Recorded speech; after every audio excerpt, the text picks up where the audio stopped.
आइए आज हम लोग बात करेंगे पीठासीन पदाधिकारी द्वारा जो प्रपत्र भरे जाएंगे उनके बारे में। थोड़ा सा डमी जो प्रपत्र है उसकी बात कर ले कि किस तरह से उसको भरना है। देखिए, पीठासीन पदाधिकारी की घोषणा में आप देख रहे हैं कि पीठासीन पदाधिकारी की घोषणा जब हम करेंगे तो हम क्या करेंगे कि घोषणा में यहाँ पे जिस भी विधानसभा में आपकी ड्यूटी लगी होगी उस विधानसभा का यहाँ पे नाम लिख देंगे। यहाँ पे मतदान केंद्र संख्या का नाम लिख देंगे। यहाँ तारीख जिस दिन आपकी जिस दिन इलेक्शन है उस दिन इलेक्शन का जो तारीख होगा उसको यहाँ पर अंकित करेंगे। फिर आगे चलेंगे तो ये सारा चीज़ जो दिया हुआ है उसको आप अच्छे से पढ़ लेंगे। जो भरने वाला कॉलम है उसको मैं बता दूं। यहाँ पर पीठासीन पदाधिकारी का हस्ताक्षर होगा। और एक बात हमेशा याद रखिएगा कि जब जब हस्ताक्षर कीजिएगा एक मोहर जो रहता है बूथ वाला वो आपको यहाँ पे लगाते चलना है। उसके अलावा फिर आगे बढ़ेंगे तो मतदाता अभिकर्ता का हस्ताक्षर। मान लीजिए कि आपके जो बूथ है उस बूथ पे जो लोग खड़े हैं उनका, जिसको पोलिंग एजेंट हम लोग बोलते हैं, उसका पोलिंग एजेंट का नाम यहाँ पे लिखेंगे। और पोलिंग एजेंट का नाम लिखने के बाद वो किसका अभ्यर्थी है, जिस भी पार्टी का है वो पार्टी का नाम यहाँ पे हम अंकित करेंगे। फिर उसी तरह हम दूसरा पोलिंग एजेंट का नाम लिखेंगे। दूसरा पोलिंग एजेंट का हम यहाँ पे नाम लिखेंगे और उसके पार्टी का नाम यहाँ लिख देंगे। तीसरा पोलिंग एजेंट है मेरे पास तो उसका भी यहाँ पे नाम लिखेंगे और उसके पार्टी का नाम यहाँ पे अंकित कर देंगे। इस तरह से अगर 4, 5, 6 मेरे पास है, जितना भी उपलब्ध रहता है उन सबों का नाम यहाँ अंकित करेंगे और उनके पार्टी का नाम हम यहाँ पे अंकित करेंगे। ठीक है। इसके बाद कभी कभी ऐसा मौका भी आएगा कि इस प्रपत्र पे जो अभ्यर्थी है उस अभ्यर्थी का ये हस्ताक्षर है जो आप देख रहे हैं, जो ये अभ्यर्थी है उसका ये हस्ताक्षर है। और कभी कभी ऐसा होगा कि कोई अभ्यर्थी जो है, जैसे यहाँ नाम जो लिखा हुआ है इस अभ्यर्थी का हस्ताक्षर है, तो कभी कभी ऐसा होगा कि ये अभ्यर्थी हस्ताक्षर करने से मना कर देता है।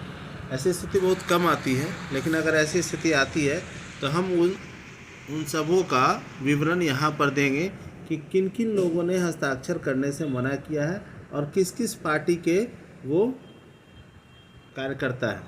ठीक है, यहाँ तक हमारा काम ख़त्म हो जाएगा। फिर हम यहाँ पे अपना सिग्नेचर करेंगे और यहाँ पे फिर हम वो जो मुहर है वो लगा देंगे। इस तरह से आपका पीठासीन पदाधिकारी की जो घोषणा था उसका काम ख़त्म हुआ। अब आगे चलते हैं हम लोग। तो ये है पीठासीन पदाधिकारी के पश्चात अधिकारी द्वारा पश्चात मतदान मशीन के उपयोग आदि कोई हो तो समय में घोषणा। मतलब अगर मशीन कोई ख़राब हो जाता है और उसको फिर से हम दूसरा मशीन लगाते हैं तो उसके लिए भी हमको ये घोषणा करना है। और उसी तरह से करेंगे जैसे पहली बार किए थे। मतदान के अंत में घोषणा। ठीक है, तो मतदान के अंत में घोषणा में पीठासीन पदाधिकारी का साइन होगा, मतदान अभिकर्ता का भी साइन होगा और पार्टियों के बारे में भी लिखा जाएगा जैसे पहले भी हम लिख चुके हैं। उसके बाद है मतदान मशीन के मुहरबंद करने के पश्चात घोषणा। जब आप उसको सील कर देंगे तब भी आपको घोषणा करना है। उसमें यहाँ पे आप देख रहे हैं कि तारीख आपको लिखना है। यहाँ पे आप तारीख लिखेंगे, यहाँ पे तारीख लिखना है आपको, यहाँ पे समय लिखना है, यहाँ पे आप हस्ताक्षर करेंगे और उसके बाद फिर यहाँ पे अपना जो मोहर मिला है वो बूथ वाला वो मोहर भी यहाँ पे लगा देंगे आप। और उसके बाद फिर हम लोग चलेंगे उसी तरह से अभिकर्ताओं का हस्ताक्षर लेते जाना है और फिर यहाँ पर पीठासीन पदाधिकारी का साइन हो जाएगा।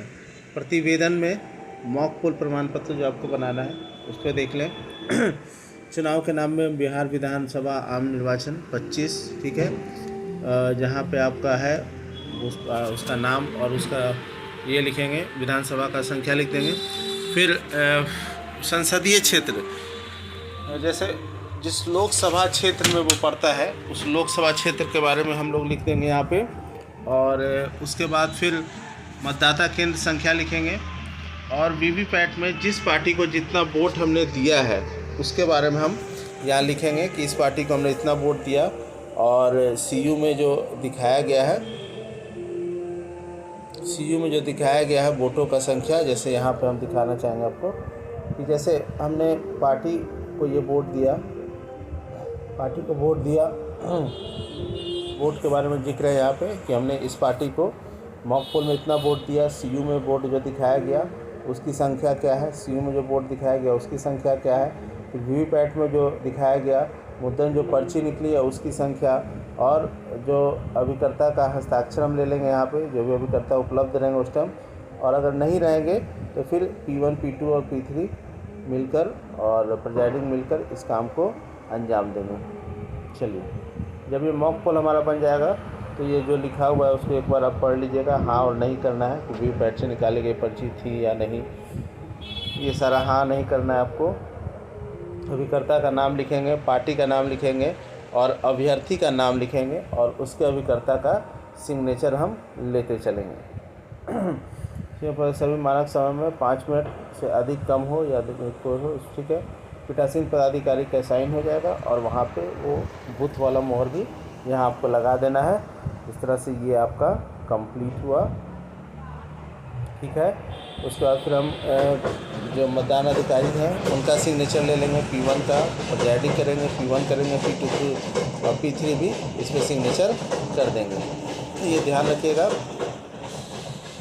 और पावर बैकअप यानी बैटरी अगर आप बदलते हैं मॉक पोल मतदान के दौरान, मतदान को अगर बैटरी आप बदलते हैं तो आप इस फॉर्म को भरेंगे, अगर बैटरी नहीं बदलते हैं इस फॉर्म में लागू नहीं है। कंट्रोल में विशिष्ट ID ये आप लिखते जाएंगे, इसमें आपको ज़रूरत नहीं पड़ेगा, और मतदान अभिकर्ता का साइन इन का ज़रूरत आपको नहीं पड़ेगा। अगर बैटरी बदलते हैं तब ये साइन की ज़रूरत आपको पड़ेगी। मतदान के पश्चात क्लोज बटन दबाना है, उसके लिए बाकी सारा चीज़ वैसे ही भराएगा जो आप देख रहे हैं। P1 भी यहाँ साइन करेंगे, P2 भी साइन करेंगे, P3 भी साइन करेंगे, प्रिजाइडिंग भी साइन करेंगे, और उसके बाद फिर जितना अभिकर्ता है वो सारे अभिकर्ता भी यहाँ पे सिग्नेचर करेंगे जैसे आप देख रहे हैं, और पार्टी का नाम लिखा जाएगा यहाँ पे, और उम्मीदवार का भी नाम यहाँ लिख लेंगे, और उन लोगों का सिग्नेचर भी हम लेते चलेंगे, ठीक है। इसका मतलब और उसका पीठासीन पदाधिकारी अपना यहाँ पे सिग्नेचर कर देंगे। ये आप जो देख रहे हैं पीठासीन पदाधिकारी अपना सिग्नेचर मारेंगे, यहाँ पे बूथ का मोहर लगेगा, और इस तरह से ये कंप्लीट हुआ कि हमने बंद कर दिया। वीवीपैट अगर बदलेंगे तो उस केस में आपको जो काम करना है वो आप लिखेंगे, ये वीवीपैट जब बदला जाएगा उसके लिए सारा चीज़ वैसे ही काम करते चले जाएंगे। मॉक पोल के दौरान भरा जाएगा, वीवीपैट पदस्थापित किया जाएगा, तो ये सारा चीज़ हम भर लेंगे। मॉक पोल के दौरान जब वीवीपैट अगर हमको बदलना पड़ा तो अगर उसमें इधर आ गया तो इसमें भी मतदान अभिकर्ताओं का सिग्नेचर का ज़रूरत आपको पड़ेगा।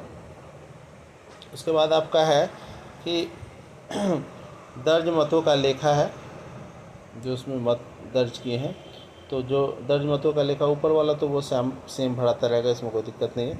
यहाँ पे बैलेट यूनिट का आप जिक्र कीजिएगा, यहाँ पे देख लीजिए आप, ये बैलेट यूनिट, कंट्रोल यूनिट, मतदान यूनिट, बैलेट यूनिट हो गया, वीवीपैट हो गया, उसका नंबर रहेगा वो आप लिखिएगा। मतदान निर्वाचन का कुल संख्या कितना है, कितने लोगों ने रजिस्टर के अनुसार मतदान किया, उसके बाद मत रिकॉर्ड नहीं करने के भी निश्चित करने के मतदाताओं की संख्या अगर वो मना करते हैं या नहीं देते हैं तो इस तरह की परिस्थिति कम आएगी, तो ये सारा आपको काम कर लेना है। यह परीक्षण मत की आवश्यकता पड़ी तो, नहीं तो ये सारा नील होके जाएगा, ठीक है। आप देख रहे हैं क्रमांक जो है प्रयोग में लिए गए वोट जो थे निर्वाचकों के जारी किए गए 0, ये जो है मतदाता अभिकर्ता का हस्ताक्षर होगा।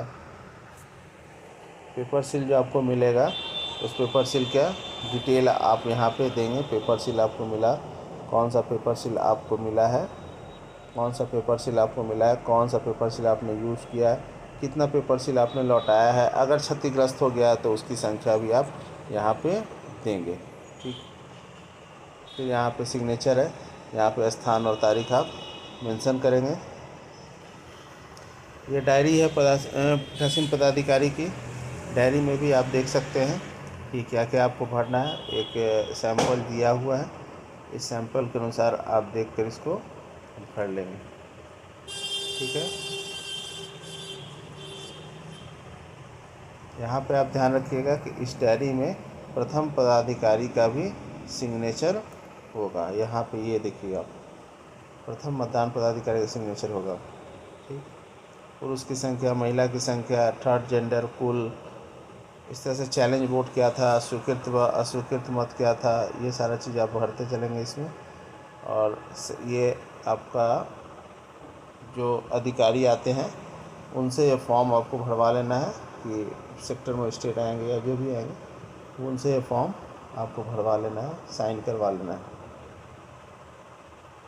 ठीक है। मतदाता रजिस्टर, मतदाता रजिस्टर तो आप जान ही रहे हैं। इसमें आपको जो क्रम संख्या लिखना है, क्रम संख्या लिखना है आपको यहाँ पे। उसके बाद निर्वाचन नियमावली में जो सा क्रम है वो लिखेंगे। अगर ईपिक से वोट कर रहा है तो ईपिक का लास्ट 4 डिजिट लिख रहे हैं और यहाँ पे 1 हम लिख दे रहे हैं, ये 1। ठीक है। आधार कार्ड से वोट कर रहा है तो आधार कार्ड का 4 डिजिट और यहाँ पे 2 लिख देंगे। यानी ईपिक से वोट करेगा तो 1, ईपिक के अलावा किसी और चीज़ से वोट करेगा तो 2। उसके बाद यहाँ पर सिग्नेचर ले लेते हैं हम। अगर कुछ ऐसा कुछ होता है कि वोट करने से इनकार करता है कुछ, तो यहाँ पे टिप्पणी के रूप में हम लोग यहाँ पे दर्ज करते हैं। ये हो गया। Voter turnout report, voter turnout report में आपको देना है BTR जो है ये कितना मेल था, कितना फीमेल था, कितना अदर, टोटल कितना ईपिक से वोट किया, कितना नॉन ईपिक से वोट किया, वो सारा है। फिर यहाँ प्रिजाइडिंग ऑफिसर का साइन हो जाएगा आपको। तो ये सारे प्रपत्र हैं। हम उम्मीद करते हैं कि आपको अच्छे से ये सारे प्रपत्र समझ में आ गए। धन्यवाद।